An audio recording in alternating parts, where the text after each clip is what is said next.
Hello and welcome to Taxed and Wasted by the Australian Tax Alliance. I'm Emilio Garcia, and we're joined by a refugee from Melbourne, Evan Mulholland. Hey, how are you? Good, thanks. So, Evan, for the few people who have never seen a TV or are not involved in Australian politics at all and don't know who you are, who are you? My name's Evan Mulholland. I'm Director of Communications at the Institute of Public Affairs, Australia's oldest free market think tank, now 77 years old. We fight for similar things to what the ATA does, free markets, the rule of law, lower taxes, personal liberties, individual freedoms, and defending the Australian way of life and the foundations of Western civilization. Yeah, good. We're fans. So thank you for joining us. You're basically going to do what Brian generally does, and we're just going to talk about various different topics that have to do with kind of tax, regulation, waste within Australia. And I think the first one we should discuss, considering that you recently left Melbourne, I think your family did as well, is Melbourne. So things aren't really going very well over there, I think is an understatement. Obviously, the economy is, in shatters, small businesses, many of them will never come back. A few that will come back are going to have a really hard time. And now it turns out that Dan Andrews may have botched another aspect of the pandemic, the quarantine. So it turns out people that are in hotel quarantine may have contracted hepatitis and HIV because he let people, like the people he was overseeing, reuse needles. So just when you thought the hotel quarantine fiasco couldn't get any worse, it did, and they seem to have accidentally infected people, or looks like they could have. So they've called for, I think, over 200 people to get tested. Now, what came out yesterday in the press conference is that, or I think the day before, is that they knew about this since August. These are people who quarantined in July, August, that they're now calling back to be tested. This program from start to finish has been an absolute failure. And the inquiry seems to be not picking up very much, or at least guided by external factors in the media, whether coming out through The Age, that Brett Sutton actually did know about it on the 27th of March. He said he didn't recall that email, yet the records showed that he replied to it. And it seems like the Department of Health and Human Services actually didn't submit the email or hid the email from the inquiry. So he's been asked to provide an affidavit, so has many other people. But I think the Brett Sutton thing is really beside the point. Andrews has said he's ultimately accountable. But it seems to be everyone around him that have fallen on their sword, whether it be his Department Secretary, Chris Eccles, his Health Minister, Jenny McCarthy. Now it looks like Bambi Eyes Brett Sutton is going to take the fall for him as well. When are we going to see some accountability from Danielle Andrews? Well, that's a really good point. I obviously our Premier here in New South Wales is not in the best political position of her life. But, she did something that maybe, was ill-informed, not very well thought through. And, the viciousness directed in her direction is just, unbelievable. Absolutely. I don't see the hashtag I stand with Gladys trending on Twitter every day. But seemingly the guy who has destroyed a state as all the other states in Australia start to recover, the guy who has destroyed countless lives, countless small businesses, and now the guy who potentially is responsible for infecting over 200 people with HIV and hepatitis, we have to stand by him. He's actually done a really good job considering. Only a state that describes themselves as the most, or Danielle Andrews describes Victoria as the most progressive state in Australia, can introduce some of the most draconian lockdown laws in the world. Well, we're progressing somewhere bad. on the civil liberties of everyday people. You've got all sorts of laws which infringe on the rule of law. I think the general mood is one of depression in Victoria. You've seen record numbers call into Beyond Blue and services like that. People are really over it, and you've seen through the Roy Morgan polling and the polling we did at the IPA. That it's flipped. More people than not think the lockdown has gone too far. We had almost 50% of people think the lockdown has gone too far. And it's funny you mentioned Gladys. We also did some polling, asked over 1,000 Victorians whether they thought New South Wales had done a better job than Victoria at managing the pandemic. Almost 60% of people think that that's the case. Wow. There's some weird 16% that think that Victoria's done a better job than New South Really? Wales. Wow. I don't know who those people are. That's, I don't think I've ever met those people. They must be the solid 16% of I Stand With Dan people. But it's funny, there's never any I Stand With Mark McGowan, I Stand With Alistair Palaszczuk, I Stand With Stephen Marshall. There seems to be a cult around Daniel Andrews that he can just do no wrong. It's incredible. Where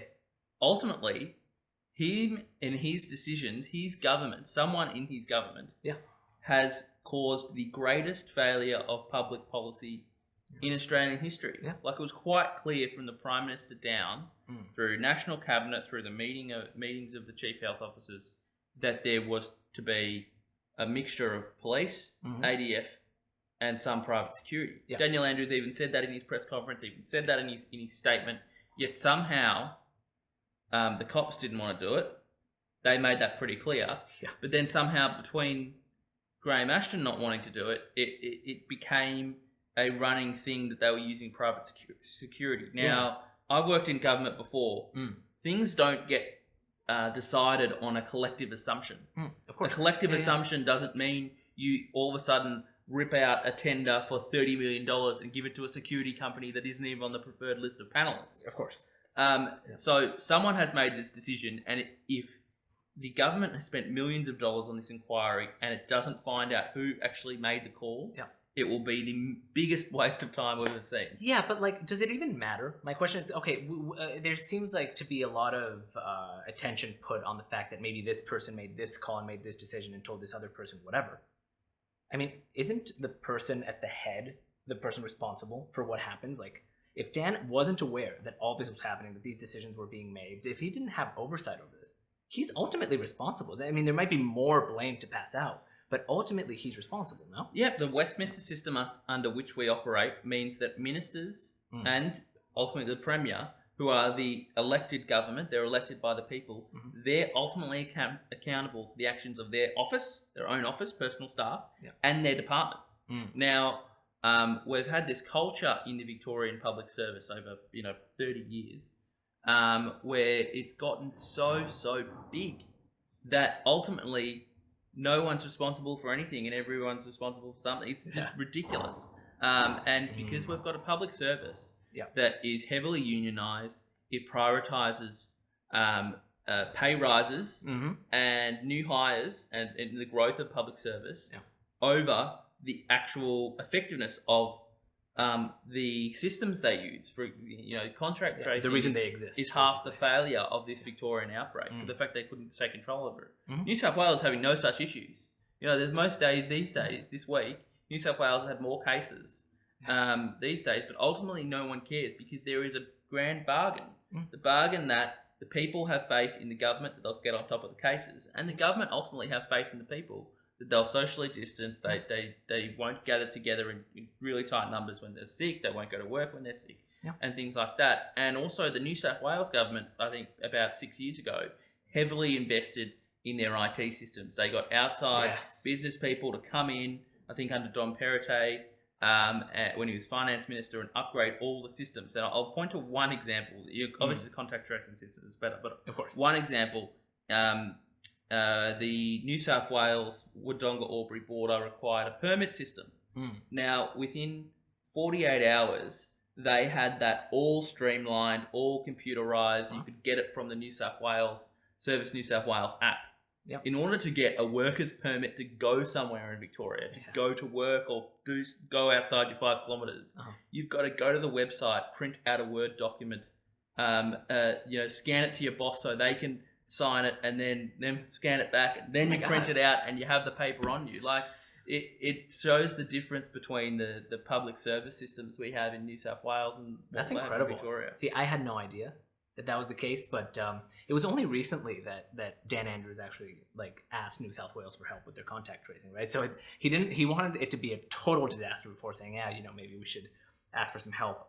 So clearly Labor is not looking very good. I mean, the work they've done in Victoria, not very good. But now they seem to be pursuing a kind of odd approach, because there's kind of rumors that there's going to be an election soon, a snap election, because the Liberals are in a really good place. And so it seems that Labour is now opposing the tax cuts that the Liberals have put into place. That doesn't seem like very sound messaging during an economic recovery. What do you think of this? Yeah, so the stage 3 tax cuts. I was very disappointed they didn't bring those forward. But the government still seems to be selling them as part of its post-budget sell. So yes, it's good that they've brought forward the other tax cuts, but the real reform lies at stage 3. Getting everyone on that 30% tax rate, flat tax rate, is actually real tax reform. Correct. And what I think went wrong for Labor at the last election, in so heavily opposing it, they listened to the university sector, the left-wing think tanks. They used this top end of town rhetoric to say that everyone over 120,000, 150,000 was somehow the top end of town.